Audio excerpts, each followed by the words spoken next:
வியூகம் நிகழ்ச்சிக்காக உங்கள் அனைவரையும் அன்போடு வரவேற்கின்றேன். இன்றைய வியூகம் நிகழ்ச்சியில் நாம் சந்திக்க இருக்கக்கூடிய அரசியல் ஆளுமை பாஜகவினுடைய மூத்த தலைவர் டாக்டர் சுப்பிரமணியன் சுவாமி அவர்களை தான் இன்றைய வியூகம் நிகழ்ச்சியில் சந்திக்க இருக்கிறோம். வாருங்கள் நேயர்களே. வணக்கம் டாக்டர் சுப்பிரமணியன். இந்திய அரசியலை கிட்டத்தட்ட ஒரு கால் நூற்றாண்டுக்கு மேலாக ஒரு உங்கள் கையில் ஒரு மைய சக்கரமாக இருந்து நீங்கள் பார்த்துட்டு இருக்கிறீங்க. அதனால் இந்திய அரசியல் தொடர்பாக என்னுடைய கேள்வியை கேட்குறேன் டாக்டர் சுவாமி. நம்பிக்கை இல்லா தீர்மானத்தில் ராகுல் காந்தியினுடைய பேச்சை டாக்டர் சுவாமி எப்படி மதிப்பிடுறார்? அதில் ஒன்றும் கருத்தே இல்லையே. குற்றம் சொல்கிறது ஆனால் அதுக்கு ஆதாரம் இல்லை. சில சொன்னதில் வந்து பொய்யா எடுத்து உதாரணமாக வந்து இந்த ரஃபேல் டீல் பற்றி அவர் என்ன சொன்னாரோ அதை வந்து அங்கே ஃப்ரான்ஸோட ஜனாதிபதி கூறி அவர் தான் வந்து என்கிட்ட இப்படி சொன்னார்னு சொன்னதுக்கப்புறம் ஃப்ரான்ஸோட ஜனாதிபதியே வந்து கண்டனம் தெரிவித்ததாக. அதனால் இவர் பேச்செலாம் வந்து ஆதாரம் இல்லை, மானம் இல்லை, ஒரு விளையாட்டு மாதிரி ஒன்று அவர் வந்து பேசியிருக்கார். அதுக்கு ஒரு கம்பீரமான ஒரு ஒரு ஆதாரத்தோடு பேசுகிறதுக்கு ஒரு வாய்ப்பு இருந்தது. அதை வந்து அவர் வந்து வீணாக போட்டார். அதுக்கப்புறம் திடீர்னு பாராளுமன்றோட நடைமுறை ஒரு மரியாதை இதை வந்து மீறி திடீர்னு போய் வந்து எங்கே பிரதமர் உட்காந்துருந்தாரோ அங்கே போய் அவர் வந்து எம்ப்ரேஸ் பண்ணிட்டு வந்தார். அதில் வந்து நான் நினைக்கிறேன் வந்து எல்லோரும் இது வந்து இவனுக்கு மெச்சூரிட்டி கிடையாது, ஒரு ஒரு ஒரு கலாச்சாரம், சரியான கலாச்சாரம் வந்து ஒரு தலைவருக்கு இருக்கிற கலாச்சாரம் இல்லைன்னு இந்த முடிவில் எல்லோரும் வந்துட்டா. அது வந்து பெரிய நஷ்டம் ஆயிருக்கு ராகுல் காந்திக்கு. ராகுல் காந்தியினுடைய பேச்சில் பல கேள்விகளுக்கு பிரதமர் மோடி பதில் சொல்ல முடியல அப்படின்னு ராகுல் காந்தியை கொண்டாடுறாங்களே காங்கிரஸ்காரர்கள். எல்லாம் என்ன சொல்கிறதுக்கு பதில் கொடுக்குற அவசியம் இல்லையே. எதுவும் என்னமாத ஒரு ஆதாரமோட என்னமாத சொன்னால் அதுக்கு பதில் கொடுக்கலாம். சும்மா வந்து ஒரு குற்றத்தை சொல்கிறது, அதுக்கப்புறம் இன்னொரு குற்றத்தை சொல்கிறது, அதை வேடிக்கை பண்ணுறது, இதுக்கு பிரதமர் எப்படி பதில் கொடுக்க முடியுமா? பிரதமருக்கு தெரியும் வந்து நான் பேசுகிற போது எல்லாம் நாட்டில் வந்து எல்லோரும் வந்து இந்த டெலிவிஷனை பார்த்து கருத்து என்ன சொல்கிறேன்னு கேட்பான். ராகுல் காந்திக்கு பதில் கொடுத்துட்டே போனாருன்னா ராகுல் காந்திக்கு தான் மதிப்பு கிடைக்கும். அது யாருமே செய்யக்கூடாது அப்படி. அதனால தான் ராகுல் கேட்ட எந்த கேள்விக்கும் பிரதமர் பதில். அதுக்கு நான் சொல்லவில்லை, நான் முதலே சொல்லிட்டேன், ஒன்றுமே ஆதாரம் இல்லை. சும்மா எந்த பேச்சு சொன்ன அவர் சொல்ல பேச்சு எல்லாத்துக்கும் பதில் எதுக்காக கொடுக்கணும்? இப்போ ஒரு ஆதாரம் இல்லை. அது குற்றம் சொல்லியிருக்காருன்னா அதுக்கு ஆதாரம் இருக்கணும். எந்த குற்றத்தை சொன்னாரோ ரஃபேல் பற்றி அது வந்து யாரை வந்து ஆதாரம் வச்சு சொன்னாரோ அவரே வந்து அறிக்கை கொடுத்துட்டார். இந்த ஜனாதிபதி ஃப்ரான்ஸோடது பதில் கொடுத்துட்டார். இது நான் அப்படி சொல்லவே இல்லை, இது பொய்ன்னு. ஊழலோட பாதுகாவலனா வந்து பிரதமர் இருக்கிறார், பங்குதாரராக இருக்கிறார் அப்படின்னு சொன்னார். அதான் நான் சொல்கிறேன், குற்றமான ஆதாரம் கிடையாது. நான் வந்து ஆட்சியில் இருந்த போது எத்தனை கேஸ் போட்டிருக்கேன். 2G, அதுக்கப்புறம் இப்போ ஏர்செல் மேக்சிஸு, நேஷ்னல் ஹெரல்டு, ஒரு கேஸ் போட்டிருக்காளா? ஒரு கேஸ் கிடையாது. யார் மேலேயும் பிரதமர் விட்டுருங்கோ, யார் மேலேயும் கேஸ் போடலையே. 2Gயோட ஸ்பெக்ட்ரம் வந்து இன்னும் ரத்து செய்ய வேண்டும்னு நான் வந்து ஆட்சியில் இருந்த போது பண்ணேன். ஏர்செல் மேக்சிஸ் சிதம்பரம் எதிர்த்து ஆட்சியில் இருந்த போது போட்டேன். அதனால் வந்து இது மாதிரி என் ஒரு பண்ணி காட்ட வேண்டும். சும்மா வந்து நீ வந்து ஊழல் எடுத்துக்க, நீ இப்படி அப்படி சாப்பிட்ற, இப்படி இது வந்து ஒரு குழந்தைகளோட பேச்சில் ஸ்கூலில் பள்ளிக்கூடத்தில் சொல்கிற மாதிரி இருக்குது. நீங்கள் இன்னும் ராகுல் காந்தியை வந்து சிறுவனாக தான் பார்க்குறீங்க, பப்புன்னு தான் பார்க்குறீங்க. பப்பு இல்லை, அவன் முட்டாள். நான் முட்டாள்னு சொல்லுவேன், ஹிந்தியில் புத்துன்னு சொல்லுவேன். அதை உன்னோட பேரே நான் கோட் நேம் வந்து புத்துன்னு கொடுத்துருக்கேன். யாராவது எக்ஸாம் பாஸ் பண்ணியிருக்கா? இது வரலையும் எக்ஸாம் எதுவும் பாஸ் பண்ணல. இந்த மாதிரி எழுதியிருக்காரா? ஒன்றும் எழுதி வரல. என்ன பண்ணியிருக்காருன்னு யாருக்குமே தெரியாது. எதுக்காக அவருக்கு ஒரு அந்தஸ்து கொடுக்கணும் அது மக்களுக்கு புரியலையே. ஏன் இவ்வளவு கடுமையான விமர்சனத்தை திரு ராகுல் மீது வைக்கிறார் டாக்டர்? உங்களுக்கு கடுமையாக இருக்கும், நீங்கள் வந்து அவரோட ஜால்ரா போடுற ஆள் இருக்கலாம். எனக்கு வந்து நான் வந்து ஒரு பேராசிரியர், எனக்கு நன்றாக தெரியும் வந்து எப்போ வந்து ஆதாரத்தோடு யார் பேசுகிறார்களோ யார் பேசுகிறது இல்லையோன்னு அதுக்காக நான் சொல்கிறேன், அதான் மாதிரி சொல்லுங்களேன், நீங்களே அவரை ஊழல்னு சொன்னார், ஒரு கேஸ் போட்டிருக்காரா? ஆனா இப்போ நிறைய வாக்குறுதிகளை பிரதமர் மோடி கொடுத்தார், அதெல்லாம் நிறைவேற்றலன்னு பட்டியல் 15 லட்சம் எங்க போட்டீங்க, எங்களுடைய பாக்கெட் காலியா இருக்கு. சரி, அது கரெக்ட் தான். அது வந்து பிரதமர் சொன்னார், வந்து நான் வந்து வெளிநாட்டில் இருக்க கருப்பு உடைய எல்லாத்தையும் பணத்தை எல்லாத்தையும் கொண்டு வருவேன்னு சொன்னார். அது செயல்படலை. ஆனால் நிறைய இதில் பண்ணியிருக்காரு. இது எல்லா வாக்குறுதியும் பண்ணலன்னு அது எந்த இதுவரையிலும் எந்த ஆட்சி வந்தாலும் எதுவும் 100% அப்போ இந்த வாக்குறுதி கொடுத்ததை செய்ய முடியல, நிறைவேற்ற முடியல. ஆனால் வந்து ஒன்று நம்ம எல்லாரும் சொல்கிறார்கள், வந்து இருக்கிற நாட்டில் ஊழல் ரொம்ப குறைஞ்சிருக்கு. பெரிய பெரிய பதவியில் இருந்தவர்களுக்கு வந்து கோர்ட் கேஸில் நாங்கள் வந்து அவளுக்கு வந்து கோர்ட்டில் வந்து மனு வாங்கி ஜாமீன் வாங்கி வெளியில் வந்திருக்கார்கள். அதுக்காக தான் பேல் காடின்னு சொன்னார் அவர். ஒரு பாகிஸ்தானுக்கு ஒரு அமைக்கி வச்சுருக்கோம் வேலை.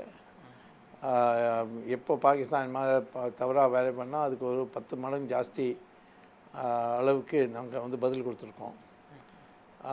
உலகில் வந்து எல்லா நாட்டிலையும் வந்து வரவேற்பு நடந்திருக்கு. பல இது பண்ணியிருக்கோம். ஆனால் வந்து எல்லா வாக்குறுதியும் நிறைவேற்ற முடியல, எல்லாம் வந்து செய்ய முடியல. அதை சுட்டி காட்டுகிற தார்மீக உரிமை ராகுலுக்கு இருக்குன்னு இருக்குது. ஆனால் சொன்னால் நீங்கள் என்ன பண்ணீங்கன்னு கேட்பேன். நீங்கள் என்ன மாதிரி ஒன்று சொல்லுங்க, என்ன பண்ணிட்டேன்னு. எந்த வாக்குறுதியை நீங்கள் கொடுத்தேல், இதை வந்து பண்ணேல், அது சொல்லணுமே. நாங்கள் இருந்தபோது இப்படி பண்ணோம். மிக அதிகமான ஊழல் இவ ஆட்சியில் தான் நடந்தது.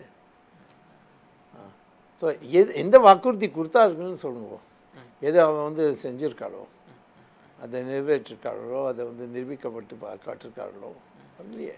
அப்போ நம்பிக்கை இல்லா தீர்மானம் கொண்டு வந்தது, அவர்களுக்கே தெரியும் நமக்கு எண்ணிக்கை இல்லைன்னு. பொய், அது இல்லை. சோனியா காந்தி சொன்னால் எங்கள்கிட்ட இருக்குது, அறிக்கை கொடுத்தார்கள். அது ஒரு சர்க்காஸ்டிக்காக சொன்னதான். நீங்கள் சர்க்காஸ்டிக்காக நீங்கள் உங்கள் சினிமா டயலாக் பார்த்து ரொம்ப இது மாதிரி அது மாதிரி பார்க்குறேன். அது வந்து ஒரு கம்பீரமாக ஒரு ஒரு ஒரு ஆதாரத்தோடு பேசினா தான் வந்து ஒரு மதிப்பு வரும் தலைவருக்கு. சும்மா சொல்லிவிட்டு அதுவும் நடக்காதான், சும்மா சொல்லிட்டேன், சார்காஸ்டிக்காக சொன்னேன், இது என்ன, இதில் சார்காஸ்டம் என்ன? உங்களுக்கு நம்புறது இருக்கா இல்லையா? நீங்கள் வந்து நம்பிக்கை இல்லாத தீர்மானத்தை ஜெயிக்க போகிறீங்களா இல்லையா? அந்த கேட்டுக்கு பதில் என்ன சொன்ன? ஆமாம், எங்கள்கிட்ட நம்பர்ஸ் இருக்குது பாருங்கன்னு. ஆனால் எத்தனை வந்ததோ அது வந்து யார் எதிர்பார்த்தாலும் அதோட கம்மி வந்தது. அப்போ இது இந்த அரசை வீழ்த்த முடியும்னு நம்பிக்கை இருந்ததுன்னு சொல்ல வரீங்களா காங்கிரஸ்? அவளுக்கு பொய் நம்பிக்கை இருந்திருக்கும், முட்டாள்தனத்தில் நம்பிக்கை இருந்திருக்கலாம், கனவு பார்த்துட்டு இருக்கலாம். நான் என்ன சொல்ல முடியாது இல்லை. ஆனால் நீங்கள் வந்து சொன்னேன் பப்ளிக்லி எங்கள்கிட்ட நம்பர்ஸ் இருக்குதுன்னு. ஆனால் எந்த நம்பர்ஸ் இருந்ததோ எல்லாத்தையும் சரி, அதே இல்லை. என்ன 126 votes தான் கிடச்சிது. என்ன அது ஒன்றுமே இல்லை. பிஜேபிக்கு எத்தனை கிடச்சிது? மெஜாரிட்டி போயிடுத்துன்னு சொல்லி ப்ரொபகேண்டா பண்ணாலே 346 votes கிடச்சிது நம்மளுக்கு. ராகுல் வந்து கண்ணடித்த விஷயம் மாண்பை குலைச்சிட்டார் அப்படின்ற ஒரு விமர்சனத்தை முன்வைக்கிறாங்க. சபாநாயகர் கண்டிக்கிறார். கண்ணடிச்சது தப்பா, சபாநாயகர் கண்டிச்சது தப்பா? இல்லை, சபாநாயகர் உண்மைதான் சொன்னான். வந்து ஒரு பாராளுமன்றத்தில் கொஞ்சம் சீரியஸ்னஸ் இருக்கணும். இது கண்ணடிக்கிறதுலாம் வந்து சினிமா, அவங்களுக்கு தமிழ்நாட்டில் சினிமாக்காரங்களுக்கெல்லாம் இதெல்லாம் புரியாது. சரி, அங்கே சின்ன வீடு, கண்ணடிக்கிறது, இதெல்லாம் எல்லாம் நடக்கும். இங்கே வந்து நம்ம பாராளுமன்றத்தில் ஒரு ட்ரெடிஷன் இருந்தது, ஒரு பரம்பரை இருந்தது. சீரியஸ்லி எல்லாத்தையும் வைக்கணும். சும்மா அதை லைட்டாக வந்து கண்ணடிக்கிறது இதுதான் ஸ்கூல் பசங்களோட இது. ஸ்கூல் பண்ண இவன் வந்து ஒரு பார்லிமெண்ட்டில் இவர் வந்து கட்சியோட ஒரு தலைவர், இவர் பண்ணுறது வந்து கேவலம். ஸ்பீக்கர் வந்து சரியாக தான் சொன்னான்.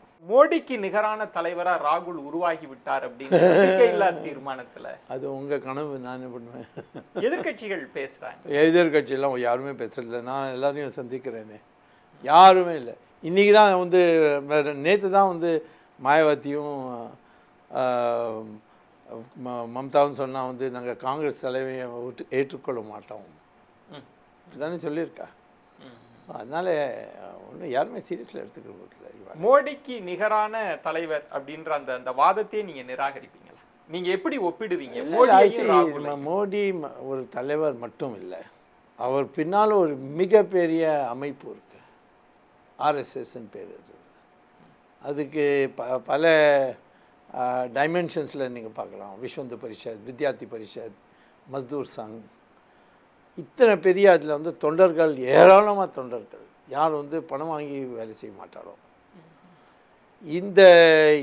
அதுக்கப்புறம் ஒரு கொள்கை, இந்துத்துவா, அது ஒரு கொள்கை.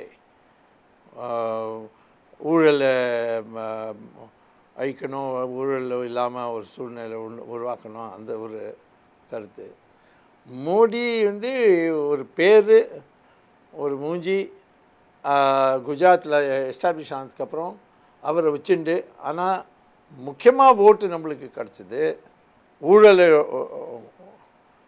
க்ளோஸ் பண்ணுவோம், ஹிந்துத்துவாவில் எல்லா ஹிந்துவும் ஒன்றாக்குவோம், அந்த அப்பீலில் தான் நம்ம ஜெயித்தோம். நீங்க பிரதமர் மோடிக்கு பின்னால் ஒரு பெரிய சித்தாந்தம் இருக்கு அப்படின்றீங்க. ஆனா ராகுல் மோடிக்கு பின்னால் இல்லை, மோடி எந்த அமைப்புலன்னு வந்திருக்காரோ அதில் அவருக்கு சரியான நாட்டுக்கு அனுகூலமாக இருக்கிற ஒரு சித்தாந்தம் நீங்க சொல்ற அந்த சித்தாந்தம். ஆனால் ராகுல் காந்தி சொல்றது உங்கள் சித்தாந்தம் வெறுப்பை விதைப்பது, நாங்க அன்பை விதைக்கிறோம். ஆமாம், அவர் சொன்னால் நம்பிடுவேன் நான். எனக்கு தெரியும் ஏன் இத்தனை பயப்படுறான்னு நம்ம பற்றி. இதுக்காக தானே இந்த மக்களில் ஒரு தன்மானம் ஹிந்துவுக்கு வருது. வித்தியாசமான இல்லாத ஒரு ஹிந்து சமுதாயத்தை உருவாக்குறதுக்காக பாடுபடுறான்னு ஒரு ஃபீலிங் வந்திருக்கு கண்ட்ரியில். அதுக்காக தான் நம்ம ஓட்டு வந்து இன்க்ரீஸ் ஆகிட்டு போகிறது. தலித்துகள் மீதான தாக்குதல், அதெல்லாம் தலித்த இன்றைக்கி எம்பிஸில் பார்த்தீங்கன்னா லோக்சபாவில் மேக்ஸிமம் தலித் எம்பிஸ் வந்து இது பிஜேபியில் தானே இருக்கா. போய் எண்ணிக்கை பண்ணி பாருங்க. இஸ்லாமிய யார் வந்து நம்ம நாட்டோட மண்ணோடு சேர்க்குறாளோ இந்த தானே மனப்பான்மையை, அவளை நம்ம ஏற்றுக்கொள்ளக்கு தயார். ஏன் பெண்களுக்கு வந்து ஒரு சமானமான ஒரு அதிகாரம் கொடுக்கறதுக்காக அதுக்காக பாடுபடுவோம். ஆனால் வந்து நம்ம தனியான ஒரு வித்தியாசமான நம்மளோட ஒரு கலாச்சாரம் இருக்கும், அது நாங்கள் ஒத்துக்க தயாரில்லை. இந்த நாட்டில் நீங்கள் பிறந்தவர், இந்த நாட்டில் வந்து நீங்கள் வந்து மதம் மாற்றம் பண்ணி முஸ்லீம் ஆனேல், வெளியிலேருந்து வரவில்லை. அதுக்கு வந்து ஆதாரம் வந்து டிஎன்ஏ டெஸ்ட்டு. டிஎன்ஏ டெஸ்ட் பிரகாரம் முஸ்லீமும் ஹிந்துவோட டிஎன்ஏ ஒன்று தான். அதுக்கு அர்த்தம் நீங்கள் வந்து மதம் மாற்றம் பண்ணேல், நாங்கள்லாம் பண்ணல, உங்களுக்கு என்ன மாதிரி கஷ்டம் இருந்திருக்கும் அதுக்காக பண்ணேல். அதனால் நீங்கள் ஒத்துக்க வேண்டும், உங்கள் மதம் மாறலாம், ஆனால் எங்கள் கலாச்சாரம் மாறாது. இங்கே பெண்கள் வந்து சாடி போட்டால் நம்ம வந்து எதிர் பண்ண மாட்டோம். இங்கே எங்களோட ஆண்கள்னால் வந்து டீக்கா இந்த பொட்டு போட்டு போட்டால் நாங்கள் வந்து எதிர் பண்ண மாட்டோம். யோகா பண்ணால் எதிர் பண்ண மாட்டோம். சூரிய நமஸ்கார் பண்ணாலும் எதிர் பண்ண மாட்டோம். இது வந்து நம்ம நாட்டோட கலாச்சாரம், இது வந்து மதம் இல்லை. ஆனால் அவர்களுக்கு மத சுதந்திரம் இருக்கு. அதான் அந்த மனப்பான்மை தானே. அப்படி எல்லாத்தையும் வந்து ஒரு வித்தியாசங்களை கொண்டு வராலே. 4 பொண்டாட்டி இருக்கணும், அதை வந்து யாராவது வந்து முடியாது, நீங்கள் உங்கள் ஒரே ஒரு பொண்டாட்டி தான் இருக்கணும்னு சொன்னால் அது வந்து எங்களோட மதத்தில் நீங்கள் ஈடுபாடு பண்ணுறீங்க, நீங்கள் வந்து இன்டர்ஃபியர் பண்ணுறீங்க, இப்படி சொல்கிறாலே அந்த மதம் எப்படி நான் ஒத்துக்க முடியும்? ஒரு எஸ்எம்எஸ் அனுப்பி நான் வந்து மனைவியை டிவோர்ஸ் பண்ண முடியும், ட்ரிபிள் தலாக். எந்த கவர்மெண்ட்டுக்கும் தைரியம் இல்லையா அதை காலி பண்ணுறதுக்கு? நம்ம தானே அது கடைசியில் முடிப்பு கொண்டு வந்தோம். அப்போ அவர் சொல்கிற வெறுப்பு அப்படின்றது அவர் சொன்னால் ஆயிடுமா வெறுப்பு? நான் வந்து இதான் சொல்கிறேன், வந்து நம்ம நாட்டில் நம்ம கட்சியில் நிறைய எம்பிஸ் இருக்கார்கள், முஸ்லீம் எம்பிஸ் இருக்கார்கள், மினிஸ்டர்ஸாக இருக்கார்கள். நம்ம வந்து அவளுக்கு யாருக்குமே வந்து பயம் இல்லையே, வந்து நான் இருக்கோம், இன்றைக்கி வேணால் இவள் பண்ண முடியும்னு. தெருவில் யாராவது பொறுக்கிகள் வந்து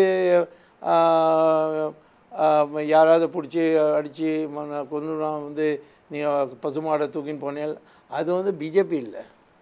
இது வந்து ஒரு பிஜேபி ஆளை நீங்கள் சொல்ல முடியல, அவன் வந்து இதில் இருந்திருக்காங்க. இன்றைக்கி தான் வந்து செய்தி கிடச்சிருக்கு, இந்த கடந்த 3 நாளாக கேரளாவில் 11 பேரை வந்து கொலை பண்ணியிருக்கார்கள், மாடை தூக்கின்னு போகிறது. அது வந்து பிஜேபி பண்ணல, அதுக்கு கேரளா கவர்மெண்ட் இருக்குது. இது வரையும் சொல்ல முடியல யார் பண்ணான்னு. அந்த இடத்துல அவங்க சொல்றது வந்து அது பாஜக இல்ல, ஆர்எஸ்எஸ் இல்ல, ஆனா பல்வேறு அமைப்புகள்ல இருக்கிற சங் பரிவாரங்கள் தான் சங்க பரிவாரோட பேர் ஒன்று கொடுக்கும். எந்த சங்க பரிவாரில் இருக்காரு அது கொடுக்க முடியலையே, இது ஒன்றும் கொடுக்க முடியலையே. அதுல குறிப்பாக இந்த மாதிரியான சம்பவங்கள் இந்தியா முழுவதும் அங்கங்கே நடக்கிற போது பிரதமர் மோடி மௌனமாவே இருக்கிறார். ஏன் வேணும் எல்லாத்துலேயும் இது பேசணுமா அவருக்கு? நம்ம எல்லாரும் பேசணும், அவர் எதுக்காக பேசணும்? அவர் கொள்கையை பற்றி பேசணும், வெளிநாட்டோட உறவு எப்படி இருக்கணும், வெளிநாட்டோட எப்படி இருக்கணும், அது மாதிரி பேசணும். இதெல்லாம் வந்து பேசுகிறதுக்கு வந்து அவரோட அந்தஸ்தே நீங்கள் குறைச்சிடுவேன். அது வேணும்னே நீங்கள் சொல்கிறேன். மௌனமாக இருக்கார், எதுக்காக பேசணும்? அவர் சொல்லியிருக்கார் இது நடக்கக்கூடாதுன்னு 2 இடத்துல சொல்லியிருக்கார். அதை வந்து முக்கியமாக கொடுக்கறது இல்லை. நீங்கள் என்ன தினம் பேசணுமா அதுக்காக? பிரதமர் நாங்கள்லாம் இதெல்லாம் விடமாட்டோம். இதுக்கெல்லாம் பிரதமர்கிட்டே நாங்கள் சொல்கிறோம், நீங்கள் கவலைப்படாத, நாங்கள் பார்த்துக்குறோம். இப்போ ராகுல் காந்தி வந்து பேசிய பிறகு, நம்பிக்கையில்லா தீர்மானத்தில் பேசி முடித்த பிறகு ஒரு அரசியல் நாகரிகம் கருதி பிரதமரை கட்டி அரசியல் நாகரிகம் அதையே நீங்கள் விமர்சிக்கிறீங்க. அதில் வந்து ஒரு கலாச்சாரம் உண்டு பார்லிமெண்ட்டில்.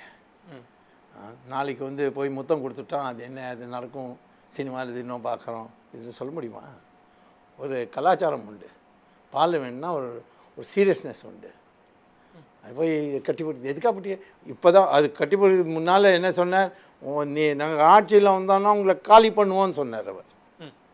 அது எவ்வளோ போய் கட்டிப்பிடிச்சிக்கிறேன். அரசியல் ரீதியான விமர்சனம், ஆனால் தனிப்பட்ட முறையில் உங்கள் மீது எனக்கு வெறுப்பு இல்லைன்னு அப்படி புரிஞ்சு. அது நீங்கள் இதே திருப்பி சொல்லுங்க. நீங்கள் ராகுல் காந்திக்காக வந்திருக்கீங்களா, இல்லாட்டா வேற மாதிரி பெரிய கருத்து கேட்கறதுக்காக வந்திருக்கீங்களா? அதே நீங்கள் கேட்டின்னு போகிறீங்க. எத்தனை வாட்டி நான் சொல்லியிருக்கேன், நீங்கள் உங்கள் டேப்பே போய் பார்த்துக்கோங்க. இல்லை அதில் குறிப்பாக இல்லை இனிமேல் ஒன்றுமே சொல்கிறது இல்லை, வேற என்ன விஷயத்தில். குறிப்பாக உங்களுடைய ஒரு விமர்சனம் ஆங்கில ஊடகங்கள் முழுவதுமே பற்றி எரிந்தது. பிரதமர் வந்து மருத்துவ பரிசோதனை செய்யணும் அப்படின்னு சொன்னேன். ஆமாம், அது ரொம்ப முக்கியமான விமர்சனம். ஆமாம், நேச்சுரலி அது பண்ணோம். ஏன் இது பண்ணார், எதுக்காக பண்ணார், இது எனக்கு புரியலையே. இவரே சொல்லிட்டார், வந்து அந்த பாராளுமன்ற உரையிலேயே சொல்லிட்டார், நாங்கள் வந்து ஆட்சியில் வந்தாலும் உங்களை காலி பண்ணிவிடுவோம். காலி பண்ணால் கொண்டுடுவோன்னு சொல்ல, ஆனால் காலி பண்ணிடுவோன்னு சொன்னான். Will finish you. அதுக்கப்புறம் போய் கட்டின்னு பிடிச்சின்னா என்ன அர்த்தம்? என்ன இவா பண்ணுவா, பண்ண முடியாதா, எனக்கு என்ன தெரியும். இப்போ பண்ணலாம். இட்டாலியன் கலாச்சாரத்தில் வந்து இதெல்லாம் நடக்கும். உங்களுடைய ட்விட்டர் வந்து பெரிய அளவில் அதிர்வு ஏற்படுத்தியதுனால அந்த அளவுக்கு நீங்கள் ராகுல் காந்தியை சந்தேகப்படுறோம். கட்டாயமாக சந்தேகப்படுறோம். அதுக்கு காரணம் இருக்குது. இது இப்போ நான் சொன்னேன்னா அப்புறம் ஆதாரம் கேட்பேன். அதுலேயே வந்து ஒரு மணி நேரம் ஆகிடும். சரி, ஓகே. இன்றைக்காவது தனியாக எப்படி வந்து இந்திரா காந்தியோட படுகொலை நடந்தது, எப்படி ராஜீவ் காந்தியோட இதெல்லாம் வந்து ஒரு பெரிய கதை இருக்குது. ஏன் வந்து நளினிக்கா வந்து தூக்கு தண்டனை கொடுக்குறாருன்னு சோனியா காந்தி சொன்னால், எதுக்காக வந்து பிரியங்கா போய் ஜெயிலில் போய் பார்த்துட்டு வந்தார், எதுக்காக பிரபாகரனை காப்பாற்றுறதுக்காக சோனியா காந்தியும் சிதம்பரமும் முயற்சி பண்ணால் கடைசி நேரத்தில், எல்லாம் ஒரு கேள்வி இருக்கேன். அது கிட்டத்தட்ட இந்திய இறையாண்மை பாதுகாப்பு இது எல்லாத்தோடும் சம்மந்தப்பட்ட விஷயமா இருக்கு. நேச்சுரலி அது நான் இதுவரையும் என்னெல்லாம் சொல்லியிருக்கேனோ அதெல்லாம் சரியாக தான் வந்திருக்கு. டாக்டர் சுவாமி, தமிழக அரசியல் நிலவரம் தொடர்பாக உங்கள்கிட்ட கேட்கணும். நம்பிக்கையில்லா தீர்மானத்தில் வந்து அதிமுக அரசு வலியை வந்து ஆதரிச்சதை பலரும் விமர்சிக்கிறாங்க. ஏன் அவளுக்கு வந்து ஆட்சி இப்போ மாறக்கூடாதுன்னு அவளோட எண்ணம் அப்படிக்கா பண்ணியிருக்கா. நான் பேசவே இல்லை அவள்கிட்ட, ஆனால் இத்தனை தெரியும். நாங்கள் ஒன்றும் சொல்ல அவர்கிட்ட, அதிமுகட்ட நாங்கள் பேசவே இல்லை, இப்படி நீங்கள் பண்ண வேண்டும். அவளே ஒரு முடிவு பண்ணான், இப்போ நாட்டுக்கு நல்லதில்லை, அதுக்காக நாங்கள் வந்து ஓட்டு எதிராக போட மாட்டோம். ஆனால் தமிழ்நாட்டில் வந்து ஒரு நெருக்கடி கொடுக்குறாங்க அதிமுக அரசுக்கு. வருமான வரித்துறை, சிபிஐ. தமிழ்நாட்டிலாம் நீங்கள்லாம் சினிமாவில் வந்து கெட்டுப்பிட்டேன். தினம் என்னமாதிரி பிளாட் இருக்கும், என்னமா இது இருக்கும். ஸோ அதனால் அதை பற்றி நான் வந்து கவலைப்படலை, தமிழ்நாட்டில் என்ன யோசிக்கிறாள்னு. ஆனால் நான் சொல்கிறேன், இது அவளே முடிவு பண்ணால், நல்ல முடிவு பண்ணால். வந்து இப்போ வந்து யார் மாற்றல் ஆட்சின்னு தெரியாது. அதனால் இந்த நம்பிக்கை இல்லாத தீர்மானத்தில் வந்து வெற்றி பெற்றால் ஒரு எலெக்ஷன் தான் வரும், வேறு ஒன்றும் வராது. அதுக்காக நாங்கள் ரெடியாக இல்லை. இப்போ மம்தா பானர்ஜி அவர்களே சொன்னது வந்து ஜெயலலிதா இருந்திருந்தால் அதிமுக இந்த நிலைப்பாட்டை எடுத்திருக்காது, ஒரு விதமான அச்சத்தை மோடி அரசு அதிமுகவுக்கு தருதுன்றாங்களே, அதை நம்ம நிராகரிச்சிட முடியும்? அதுக்கு எதிராக பதில் கொடுக்கணும். ஒரு சில்லறை பிரச்சனை, சில்லறை கருத்து, இது மாதிரி இதுக்கெல்லாம் நான் இதுக்காக பதில் கொடுக்கணும். ஜெயலலிதா இல்லை உயிரோட, அதனால் உயிரோட இருந்தால் என்ன நடந்திருக்கும்? நான் சினிமா ஸ்கிரிப்ட் ரைட்டரா? நான் இதுக்காக கவலைப்படணும். ஜெயலலிதா இல்லை. ஸோ அதனால் அதை பற்றி நான் யோசிக்கிறது இல்லை. ஜெயலலிதா அவர்கள் இருந்தபோது அவர்களினுடைய ஆட்சி கட்சி எல்லாம் ரொம்ப நன்கு அறிந்து வைத்திருந்தவர் டாக்டர் சுவாமி. அதன் அடிப்படையிலேயே கேட்கிறேன், இப்போது இருக்கிற அதிமுக கட்சியை பற்றியும் அதிமுக அரசை பற்றியும் உங்களுடைய நடுநிலையான மதிப்பீடு என்ன? உண்மையான நிஜமா நியாயமா அதிமுகனா சசிகலா அண்ட் தினகரன், இவெல்லாம் அதிமுகன்னு நான் ஒத்துக்கிறதுக்கு தயார் இல்லை. துரோகம் பண்ணி சசிகலா காலில் வீழ்ந்து பதவி பெற்று அதுக்கப்புறம் தியாகம் பண்ணிட்டார் சசிகலாவை. இது அதிமுகன்னு எப்படி ஒத்துக்க முடியும்? அப்புறம் இப்போ இடைத்தேர்தலில் எல்லோரும் ஒரு பக்கம், ஆனால் தினகரன் ஜெயிச்சிட்டாரு, அதுவும் பெரிய மெஜாரிட்டியில் ஜெயிச்சார். ஸோ அதனால் தமிழ் மக்களோட இப்போ மனப்பான்மைக்கு அந்த அடையாளம் உங்களுக்கு தெரிய வேண்டும். தமிழ்நாட்டிலே தமிழக பாஜகவினர் திருமதி சசிகலா, திரு டிடிவி தினகரன் தொடர்பாக ஒரு மதிப்பீடு நிலைப்பாடு எடுக்கிறப்ப டாக்டர் சுவாமி மட்டும் வெளிப்படையா சசிகலா டிடிவி தினகரன் ஆதரிக்கிறதுக்கு என்ன காரணம்? நான் ஒரு அறிவுஜீவி, அரசியல்வாதி இருக்கலாம், எனக்கு அதிகாரம் இருக்குது சொல்கிறதுக்கு. கட்சியில் எங்கேயும் முடிவால் சசிகலா எதிர்பண்ணோன்னு அவள் தனியாக அங்கே தமிழ்நாடோட பிஜேபி பாஜக மாதிரி சொன்னால் நான் அதை ஒத்துக்கணும்னு அவசியம் இல்லை. நான் all India national executive member. என்கிட்ட இங்கே டெல்லியில் யாருமே ஒன்றும் சொல்லியே. சில சமயம் கேட்பார்கள் எதிர்காலத்தில்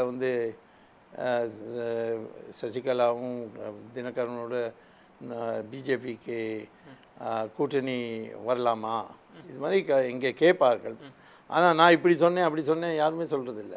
இப்போ நான் சொல்கிறது என்னோடய சிந்தனை பிரகாரம் சொல்கிறேன். எப்போ கட்சி முடிவு பண்ணிடுறதோ செயற்குழுவில், அதை மீறி நான் போக மாட்டேன். ஆனால் வெளிப்படையாக உங்கள் கருத்தை அதே இல்லை, கருத்தையும் நான் சொல்ல மாட்டேன். முடிவாயிடுத்துனா செயற்குழு மீட்டிங்கில் ஒரு தீர்மானம் பாஸ் ஆகிடுத்து, அந்த தீர்மானமோட கருத்தை இதெல்லாம் நான் பேச மாட்டேன். ஆனால் எது வரலையும் இது மாதிரி முடிவாகலையோ அப்போது எந்த வழியில் போனோம், என்ன கருத்து, என்ன சரியான கருத்து, அது சொல்கிறதுக்கு எனக்கு அதிகாரம் உண்டு. நான் இந்த நாட்டில் என்ன போராட்டம்லாம் வந்திருக்கேன். இப்போ நீங்கள்லாம் இந்திரா காந்திக்கு ஓட்டு போட்டுருந்தீங்களோ தமிழ்நாட்டில். அப்போ நான் இந்திரா காந்தியை எதிர்த்து நெருக்கடி காலத்தில் அவளை பாடம் கற்றுக் கொடுத்தோம் அவளுக்கு, ஞாபகம் இருக்கா? ஸோ அதனால் நிறைய நான் பண்ணியிருக்கேன் இந்த நாட்டில். இந்த நாட்டில் ஒரு அந்தஸ்து உண்டுக்காக நான் என்னோடய கருத்து சொல்கிறேன். இபிஎஸ் ஓபிஎஸ் இந்த இருவரில் யாருக்கு செல்வாக்கு இருக்குன்னு? ரெண்டு பேரும் இல்லை, நான் சொல்லிட்டேன். சசிகலா, தினகரன், வேறு யாரும் இல்லை. இவன் ரெண்டு பேருக்கு நான் ஒரு செல்வாக்கு கிடையாது. ஒட்டுமொத்த அதிமுக தொண்டர்களும் ஏன் ஒட்டுமொத்த தமிழகமே திருமதி சசிகலா குடும்பத்தை வெறுக்குது அப்படின்றது தானே. அது அப்படி தேர்தல் தெரியலையே. இடைத்தேர்தல் இப்போ நடந்தது சென்னையில், அதுவும் தேவர் தொகுதியில் நடக்கலை. சரி, ஆனாலும் இத்தனை ஏராளமாக ஓட்டு கிடச்சிது கொட்டி கொட்டி. ஸோ அது சொல்கிறது தவறுன்னு சொல்கிறதுக்கு அர்த்தம். நீங்கள் எல்லா உள் விவகாரமும் தெரிந்தவர், எல்லா உளவுத்துறை அறிக்கையும் அறிந்தவர்ன்றதுனால நான் கேட்குறேன், 20 ரூபாய் டோக்கனை கொடுத்து தான் டிடிவி தினகரன் வெற்றி பெற்றார். வேறு யாரும் பண்ணலையான்னு சொல்கிறேன்ல. இந்த தமிழ்நாட்டில் ஊழலே கொண்டு வந்தது திராவிட முன்னேற்ற கழகம். அதோட டெபாசிட் பெடுத்து எலெக்ஷனில், கரெக்ட் தானே? பின்ன அவள் எத்தனை கொடுத்துருக்கா மோசடி. டிஎம்கேவோட திராவிட முன்னேற்ற கழகமோட பேரே தில்முல்லு கழகம். எல்லா தேர்தலையும் அவள் பண்ணுறது மோசடி. இப்படி தான் அவள் ஜெயிச்சு வந்திருக்காரு.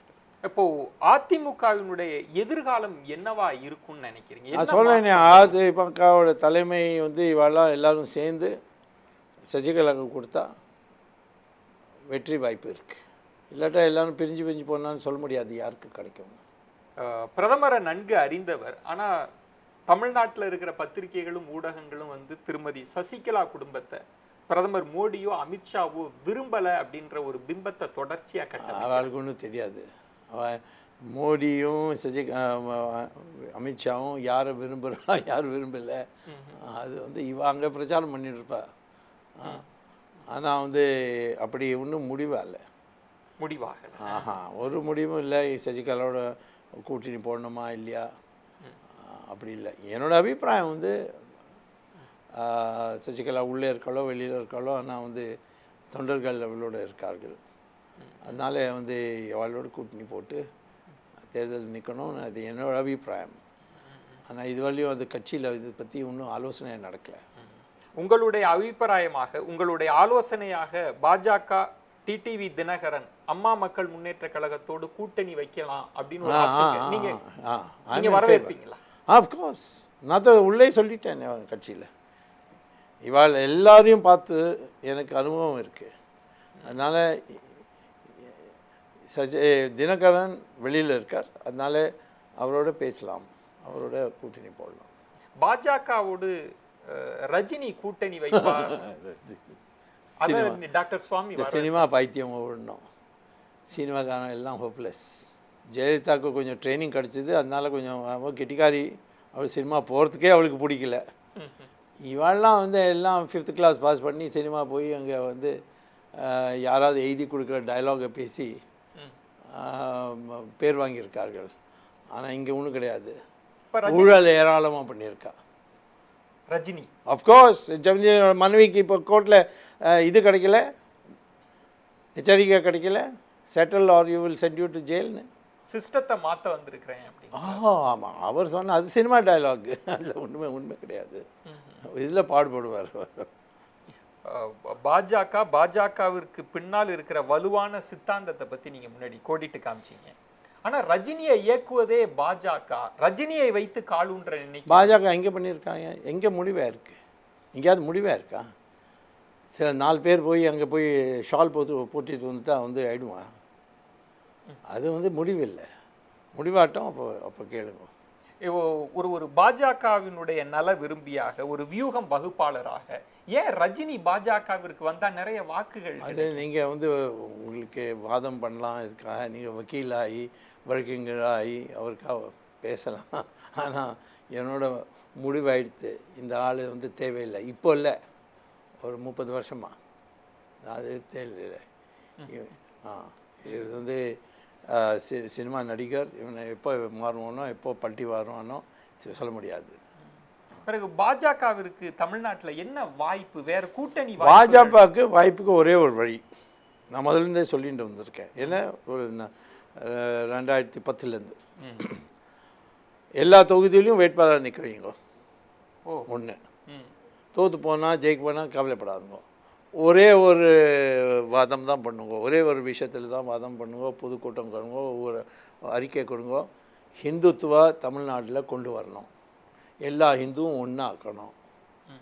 இந்த ஜாதி மதம் இதோட ஜாதியோட வித்தியாசம் இருக்குது, அதெல்லாம் உண்மை இல்லை. விஞ்ஞானம் பிரகாரம் எல்லாரும் ஒன்று. ஷெட்யூல் காஸ்ட்டும் பிராமினோட டிஎன்ஏ ஒன்று தான், வித்தியாசம் இல்லை. இது வந்து ஒரு பொருளாதார நடவடிக்கைக்கு பிரிக்கிறதுக்காக இந்த அமைப்பு வந்தது, இந்த வர்ணா ஜாதி. ஆனால் இனிமேல் அதுக்கு வந்து ஒன்றும் ஆதாரம் கிடையாது. இந்த 21st செஞ்சுரியில் அதுக்கு ஒரு இடம் கிடையாது. நம்மளுக்கு எல்லோரும் ஒன்று தான் சொல்லணும், நாங்கள் ஹிந்து, வேறு ஒன்றும் இல்லை. பிராமண சத்திரியா வந்து முதலியார் இதெல்லாம் ஒன்றும் சொல்லக்கூடாது. ஒன்று தான் சொல்லணும். அந்த பிரச்சாரம் பண்ணதுக்கப்புறம் 2-3 தேர்தல் தோற்று போனதுக்கப்புறம் நம்ம வெளியில் தமிழ்நாட்டில் வர முடியும், இல்லாட்ட வர முடியாது. இவனை பிடிச்சி அவனை பிடிச்சி காக்கா பிடிச்சி தினம் என்னவாது பைத்தியம், இவன்கிட்ட போகணும் அவன்கிட்ட போய் ஷால் போட்டு வரணும், இதுதான் இந்த நடவடிக்கைகள் ஒன்றும் கிடைக்காது. ஹிந்து அப்படின்ற ஒரு ஒற்றை கொடையின் கீழ் நீங்கள் எல்லாரையும் திரட்டணுன்றீங்க, எல்லா ஹிந்துக்களும். ஆனால் தமிழ்நாடை பொறுத்த வரைக்கும் அது பெரிய வெள்ளைக்காரன் வந்து அது பண்ணிட்டு போயிருக்கானே, அவன் மூளை கெடுத்துட்டு போயிருக்கான். பிரெயின் வாஷிங் சொல்லுவா. தமிழில் வந்து ஒரு தனிப்பட்ட மொழி பொய். தமிழில் எத்தனை சன்ஸ்கிருத் வேர்ட்ஸ் இருக்குது, 40% தமிழில் வந்து அந்த அக்ஷரம் இருக்கே அது வந்து சன்ஸ்கிருத்து. ஒரு வாட்டி கருணாநிதியும் எனக்கும் ஒரு வித்தியாசம் வந்தது இல்லை, ஐ மீன் ஒரு வாதம் வந்தது. அதில் அவர் சொன்ன தமிழில் ஒரு சன்ஸ்கிருத் ஒன்றும் கிடையாது. நான் சொன்னேன் உங்கள் பேரே சன்ஸ்கிருத்து, கருணா நிதி. ஸோ நீங்கள் வந்து எப்படி சொல்ல முடியும்னு, உங்களோட சின்னம் வந்து சின்னமே சன்ஸ்கிருத்து, சிம்பிள் சன்ஸ்கிருத்லன்னா சின்ன, அதை தமிழில் அம்மு ஆட் பண்ணிடுறோம். ஸோ சின்னம் வந்து சன்ஸ்கிருத், உதயன் சூரியனும் சன்ஸ்கிருத். இது என்ன ஏமாத்துறாரு வாழலாம். நீங்கள் கருணாநிதி அவர்களை கோடிட்டு காண்பித்ததுனால நான் கேட்பது வந்து, திரு கருணாநிதி அவர்களை எதிர்த்த அளவிற்கு திரு ஸ்டாலினை நீங்கள் ஏன் எதிர்க்கிறது இல்லை? என்ன காரணம்? எதிர்க்கல இல்லை, எதிர்க்கலை என்ன ஒன்றும் இது வரலையும் அப்படி ஒன்றும் பெரிய தப்பு பண்ணலையே. அவர் வந்து சின்ன வயசில் 1-2 தப்பு பண்ணார், அதான் அது பழைய காலம் ஆயிடுத்து. ஆனால் வந்து இப்போ வந்து இது வரலையும் நான் ஒன்றும் அவர் தப்பு பண்ண பார்க்கல. ஒரு soft corner soft corner naturally அவர் வந்து அவர் பேசுறது, அவரோட அவர் வந்து அவர் குழந்தைகள்லாம் டிஏவி ஸ்கூலில் அமைச்சிருக்கார், ஹிந்தி கற்றுக் கொடுத்துருக்கார். வந்து மனைவியோட பேர் வந்து துர்கா. பகுத்தறிவு இதெல்லாம் பேசலையே. அதனால் ஒரு அந்த வெறுப்பு எனக்கு கருணாநிதி பற்றி இருக்கே, அது இல்லையே, இருக்காது. கருணாநிதி வந்து விஷம நம்ம சமுதாயத்தில் போட்டு போயிருக்கார். இப்போ உங்கள் பார்வையில் திராவிட சித்தாந்தத்திலிருந்து திரு ஸ்டாலின் வழுவி இருக்கார் அப்படின்னு எடுத்துக்க? இல்லை இல்லை, திராவிட வந்து சன்ஸ்கிருத் வேர்டு, அந்த அக்ஷரம் வந்து சன்ஸ்கிருத். வித் எங்கே 3 கடற்கரை சேர்றதோ அது திராவிடா, அதுக்கப்புறம் தென்னை நாடு. இதை வந்து வெள்ளக்காரன் வந்து இதில் வந்து தனிப்பட்ட சமுதாயம். நீங்கள் எல்லோரும் முதல்ல நாட்டில் ஆட்சி பண்ணியிருந்தால், அப்புறம் கைபர் பாஸ்லேருந்து வெள்ளக்காரன் தான் இங்கே வந்து அடித்து உங்களுக்கு இது தென்னை நாட்டில் தள்ளி போட்டான். இது மாதிரி வரலாற்று உங்களுக்கு கற்றுக் கொடுத்த காரணம், பிரெயின் வாஷ் ஆன காரணம் இதெல்லாம் இந்த வீரமணி மாறிய முட்டாள்கள்லாம் சுற்றுறார்கள். இதில் உண்மை வந்து திராவிடா வந்து ஆதி சங்கரா வடநாட்டில் போய் வாதம் பண்ண போது அந்த போட்டியில், அது சாஸ்திராத்துன்னு சொல்லுவான். நான் வந்து என் மதம் பற்றி பேசுகிறேன், நீ உன் மதம் பற்றி பேசுகிற, யார் இந்த டிபேட்டில் தோற்று போகிறாலோ அவள் வந்து மதமாற்றம் பண்ணுவார்கள்.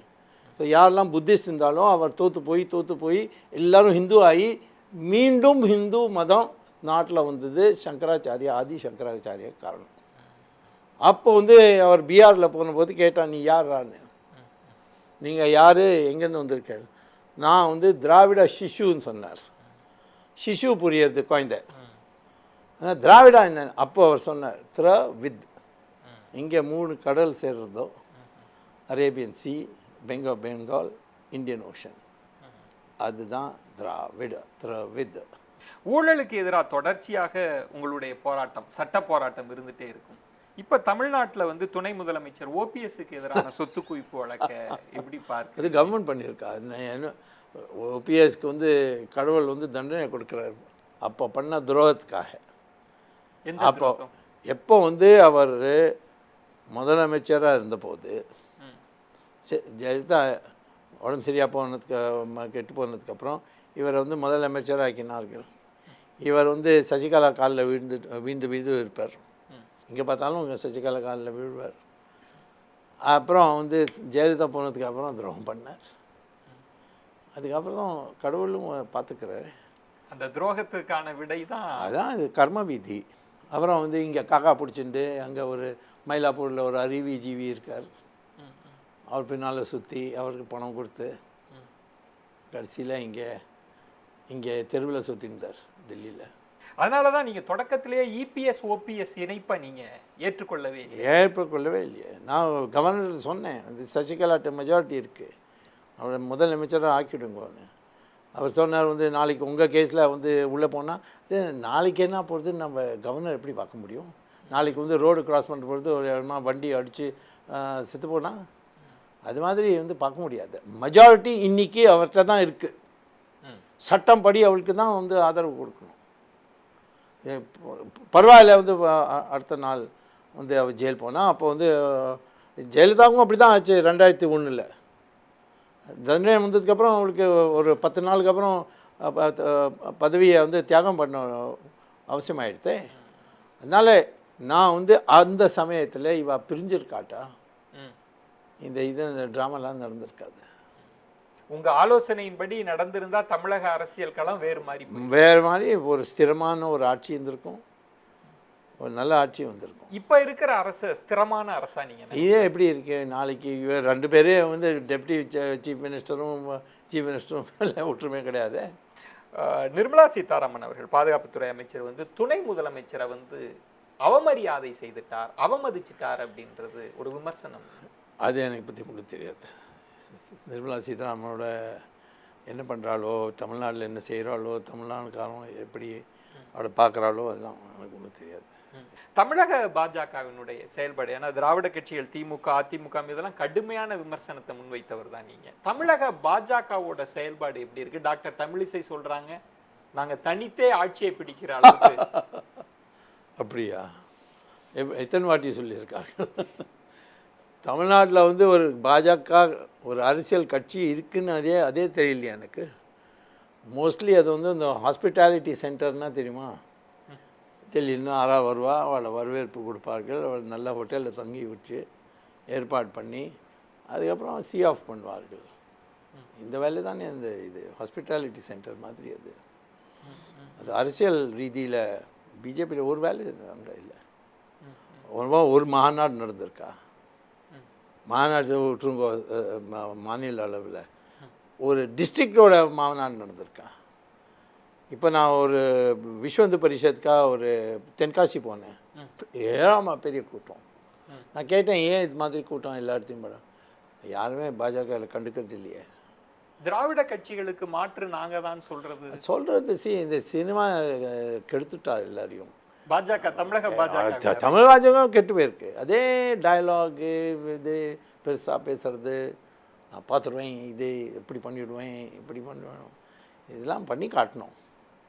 இப்போ தான் பேசணும், இல்லாட்ட பேசக்கூடாது. அமித்ஷாவினுடைய தமிழக வருகைக்கு பிறகு வந்து ஊழல் குறித்து பேசினார். கிட்டத்தட்ட நீங்க எதற்கு எதிராக போராடிட்டு இருக்கிறீங்களோ அது தொடர்பாக தான் அவர் பேசுறார். நிறைய பேர் அதுக்கு வந்து பல விஷயம் அவங்க இன்ஃபர் பண்ணாங்க. அவர் அதிமுக அரசை சொல்றார், திமுக அரசை சொல்றார். அமித்ஷா சொன்ன அந்த ஊழல் அரசுன்றது அது நான் அமித்ஷா பேசினது கரெக்ட் தான். ஏனென்றால் நம்மளோட இன்னைக்கு மக்கள் மத்தியில் ஒரு ஃபீலிங் வந்து இப்போது அரசியல்வாதிகளோட அளவில் வந்து அந்த அந்த அந்த லெவலில் ஊழல் காங்கிரஸ் மாதிரி இல்லை, ரொம்ப குறைச்சி இருக்குது. அதனால் நம்மளோட ஒரு டாக்கிங் பாயிண்ட்டுன்னு சொல்வாளே, பேசுகிறதுக்கு, மேடையில் பேசுகிறதுக்கு, மக்களுக்கு சொல்கிறதுக்கு ஒன்று எது மக்களுக்கு வந்து பிரியமான ஒரு கருத்தோ நாங்கள் ஊழலை எதிர் பண்ணுவோம்.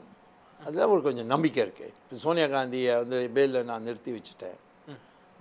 சிதம்பரம் பெயிலில் என்னுடைய கேஸில் தான், ஏர்செல் மேக்ஸிஸ், சசி தரூர். அதனால் வந்து பேல் காடினா வந்து வண்டி, அந்த மாடோட வண்டி உண்டு, அந்த வண்டி அது காடின்னு சொல்லுவாள். ஸோ அதை அந்த மாடை வந்து பேல்னு சொல்லுவாள் ஹிந்தியில். அதை பேலுன்னு ஆக்கிட்டார். பேல் காடி, காங்கிரஸ் பார்ட்டி ஒரு பேல் காடி. அது மாதிரி ஒரு நல்ல இம்ப்ரெஷன் வந்திருக்கு நம்ம பார்ட்டி பற்றி. இவாளெல்லாம் வந்து பெரிய ஊழல்லாம் ஒன்றும் இவா ஆட்சியில் நடக்கவில்லை. அதுக்காக வந்து அவர் சொல்லியிருக்காரு. தமிழ்நாட்டில் வந்து எம்ஜிஆர் காலத்துலேருந்து இன்றைக்கும் யார் வந்து ஊழல் பற்றி நம்பிக்கை கொடுக்குறாளோ அவளுக்கு ஓட்டு இருக்குது. ஜெயலலிதாவும் நான் பண்ண 2Gயில் எல்லாத்தையும் வச்சுட்டு தானே வந்து நான் பண்ணேன் 1,76,000 தமிழ்நாட்டிலேருந்து என்ன அந்த ஆசீர்வாதம் அவர் வந்து தைரியம் பண்ணி இந்த ராஜா விட்டு வெளியில் வந்து சிபிஐக்கு ஆதாரம் கொடுத்தார். அதை பற்றி ஜெயலலிதா வந்து அவரை வந்து மேட்டையில் வச்சு சொல்லியிருக்கலாமே, இவர் தான் பண்ணார் நம்மளோட இருக்கார். அப்போ வந்து அவர் எந்த கட்சியிலும் இல்லை, இப்போ பிஜேபியில் இருக்கார். ஸோ அதனால் இது வந்து ஒரு ஊழலில் எதிர் பண்ணுறவர்கள் அதுக்கு வந்து ஒரு அக்செப்டன்ஸ் இருக்குது, அதுக்காக ஓட்டு இருக்குது, வாக்காளர் வந்து ஓட்டு கொடுக்கறதுக்காக தயார். அதுக்காக அவர் வந்து சொல்லியிருக்கலாம் இது வந்து ஒரு இஷ்யூவை நம்ம பேசலாம். ஊழல் அரசு அப்படின்றப்ப வந்து அது அதிமுக அரசா திமுக அரசா அப்படின்ற கேள்வியில் ரெண்டுமே தமிழக பாஜகவினர் வந்து அதிமுக அரசை குறிப்பிட்டு சொல்லலை அப்படின்னு ஏன் சொல்றாங்க? என்ன காரணம்? அது யாரை கேட்டு சொல்கிறான்னு சொல்லுங்க. அவன் என்ன வேணால் சொல்லட்டோமே, யார் வந்து அதுக்கு ஆதாரம் நீ மதிப்பு கொடுக்குறார்கள். சரி, எப்போ வந்து கிரவுண்டு லெவலில் நீங்கள் செய்யறது இல்லையோ, நான் வந்து இன்றைக்கி ஊழலில் பேசுனேன்னா எல்லாரும் கேட்குறேன். ஏன் நான் வந்து பண்ணி காட்டியிருக்கேன். நான் சொன்னேன் இவாளை வந்து ஜெயில் அனுப்புவேன், அதுக்காக வந்து நடவடிக்கை எடுத்திருக்கேன். அந்த திசையில் எல்லாம் போகிறது, அதுக்காக மக்கள் நான் நம்புறா. சொல்கிறது செய்யறதை சொல்கிறத செய்வார். அது மாதிரி இவாள்கிட்ட ரெக்கார்டு என்ன இருக்குது? இப்போ வருகிற நாடாளுமன்ற தேர்தலில் வந்து திமுக காங்கிரஸ் உறவு எப்படி இருக்குன்னு நினைக்கிறீங்க? இல்லை ரெண்டு பேரும் காங்கிரஸ் இல்லாமல் ஆயிடுத்தே. அது எல்லாம் வந்து ஜெயிலில் இருக்க போகிறாளே. ஆனால் வந்து காங்கிரஸ் வந்து டிஎம்கே விடாது, டிஎம்கேவும் காங்கிரஸ் விடாது. ஸோ இவா ரெண்டு பேரும் ஒன்று தான் இருப்பா. ராகுல் காந்தி கமலஹாசனை சந்திக்கிறது, தொல் திருமாவளவனை சந்திக்கிறது, ராகுல் காந்தி எல்லாரையும் சந்திக்கிறார், போய் இவரையும் மோடியும் சந்தித்து வந்து அவரை எம்ப்ரேஸ் பண்ணார். அதுக்கு ஒன்றும் மதிப்பு கிடையாது. ஆனால் வந்து காங்கிரஸும் டிஎம்கேவும் பிரிஞ்சு வராது. அது வந்து நான் வந்து எப்போது வந்து சொன்னேன்னோ வந்து இது ஸ்டாலினும் இவரும் விஜயகாந்தும் பிஜேபி இன்னும் சேரப்போகுது. அப்போ தான் எனக்கு புரிஞ்சுது வந்து இவாளுக்கு என்னமோ ஒரு ஒப்பந்தம் இருக்குது காங்கிரஸோட விட மாட்டார். வேறு யாரெல்லாம் சேர்க்கலாம் அவள், முஸ்லீம் லீக் இவெல்லாம், ஆனால் காங்கிரஸை விட மாட்டா டிஎம்கே. வருகிற நாடாளுமன்ற தேர்தலில் பாஜகவினுடைய எதிர்காலம் எத்தனை இடங்களை வெற்றி பெறுவார்கள் நம்புறீங்க? தமிழ்நாடு ஒட்டுமொத்த இந்தியாவில் தமிழ்நாட்டில் பாஜகவோட நிலை எப்படி இருக்கும்னு நினைக்கிறேன்? இந்தியா முதல்ல சொல்லட்டுமா? இந்தியா என்னோட அபிப்பிராயம் வந்து எதெல்லாம் நம்ம வர 6-8 மாதத்தில் செய்ய போகிறோமோ அது பிரகாரம் 2014 மெஜாரிட்டியோட ஜாஸ்தி கிடைக்கும். இது நான் எதிர்பார்க்குறேனோ. இன்றைக்கி தேர்தல் நன்னா என்ன ஆகுன்னு அப்படி நான் சொல்ல முடியாது. எனக்கு ஒன்று அப்படி தெரியலை வந்து இன்றைக்கி தேர்தல் நடந்தால் வந்து நம்மளுக்கு மெஜாரிட்டி கிடைக்கும்னு. ஆனால் சில 4-5 வேலையை நாங்கள் செய்ய போகிறோம், அதுக்கு திட்டம் போட்டிருக்கோம். அது செஞ்சதுக்கப்புறம் தனி மெஜாரிட்டி திருப்பி கிடைக்கும். தமிழ்நாடு பொறுத்தவரையிலும் யார் வந்து இன்சார்ஜ் இருக்க போகிறா அதில் இனி இதே கூட்டம் வந்து இருக்கிற 4-5 பேர் இருக்காளே, அவள் தான் வந்து பிஜேபியாக இருக்க போகிறோன்னா ஒரு சீட்டு கிடைக்காது, டெபாசிட்டே கிடைக்காது. இப்போ நான் வந்து ராஜபக்ஷா அழைப்பு கொடுத்துருக்கேன். பிகாஸ் அவள் சைனாட்ட ரொம்ப கிட்ட போகக்கூடாது, அதுக்காக வந்து இந்தியாவோட கொஞ்சம் கெட்டு போயிருக்க உறவை வந்து சரியாக்கணும். அவர் தான் இப்போ ஆட்சியில் வரப்போகிறாருங்க. அப்போ எல்லோரும் சொன்னால் தமிழ்நாட்டில் வந்து எதிர்ப்பு இருக்குமே, உங்களுக்கு ஓட்டு குறையுமேன்னு. ஆமாம், நான் சொன்னேன் 300லேருந்து 300லேருந்து 250 ஆகும். ஸோ அதனால் இன்றைக்கி வந்து நம்மளோட ஆட்சி வந்து என்னை எதிர்பண்ணல. சரி, உங்கள் இஷ்டப்படி உங்களோட தனிப்பட்ட நிகழ்ச்சி ராஜபக்ஷா நீங்கள் கூப்பிடலாம், வாய்ப்பு கொடுக்கலாம் சொல்லியிருக்கார்கள். அது வந்து கட்சியோட ப்ரோக்ராம் இல்லை, ஆனால் என்னை எதிர்பண்ணல, தடை போடல. ஸோ அது மாதிரி வந்து இங்கே தமிழ்நாட்டில் வந்து ஒரு அடையாளம் இல்லாத சுச்சுவேஷனு. என்னோடய அபிப்பிராயம் வந்து உண்மையாக நீங்கள் தமிழ்நாட்டில் டெவலப் பண்ணோன்னா சந்திரலேகா வந்து மாநில தலைவரை போடணும். அப்புறம் தெரியணும் வந்து நம்மளுக்கு நம்ம ஒரு வந்து இது சும்மா ஜால்ரா போடுற பார்ட்டி இல்லை, ஷால் போட்டு வர்ற பார்ட்டி இல்லை, வடநாட்டிலேருந்து வந்த பெரிய தலைவர் பின்னால் காக்கா பிடிச்சின்னு சுற்றுற பார்ட்டி இல்லை. இவனை பிடிக்கணும் அவனை பிடிக்கணும் இது மாதிரி காக்கா பிடிக்கிறது இதுவும் இல்லை. அது மாதிரி ஒரு தனிப்பட்ட பர்சனாலிட்டி வந்ததுன்னா பிஜேபி மேலே வரலாம். டாக்டர் சுவாமி களத்தில் தமிழ்நாட்டு அரசியலுக்குள்ள தீவிரமாக இருப்பாரா, இறங்குவாரா? சரி, நான் வந்து எப்போ வந்து நான் என்கிட்ட 2 வாட்டி 3 வாட்டி கேட்டா. நான் சொன்னேன், முதல்ல இருக்கிற பிஜேபி அமைப்பை டிசால்வ் பண்ணுங்க, அது காலி பண்ணுங்க. புதுசாக அமைப்பு நான் உருவாக்குவேன். அதுவும் ஒரு டிஸ்ட்ரிக்டில் போய் மாநாடு பண்ணி யார் நல்ல வேலை பண்ணாலும் அவளுக்கு வந்து மதிப்பு கொடுத்து அப்படி பண்ணுவேன். அதுக்கு பார்ட்டி தயார் இல்லை. அதனால் எனக்கு நிறைய இடம் வேறு நாடெல்லாம் இருக்குது. இந்தியா முழுக்க சுற்றிகிட்டே இருக்கேன். இங்கே தமிழ்நாடு இல்லாமல் சுற்றுவேன். நன்றி டாக்டர் சுவாமி. இந்திய அரசியல் தொடங்கி தமிழ்நாடு அரசினுடைய முக்கிய பல புள்ளிகளை வந்து தொட்டிருக்கிறீங்க. இன்னும் சொல்லணும்னா பலருக்கும் வந்து ஒரு எச்சரிக்கை மணி அடிச்சிருக்கீங்க அப்படின்னே சொல்லலாம்.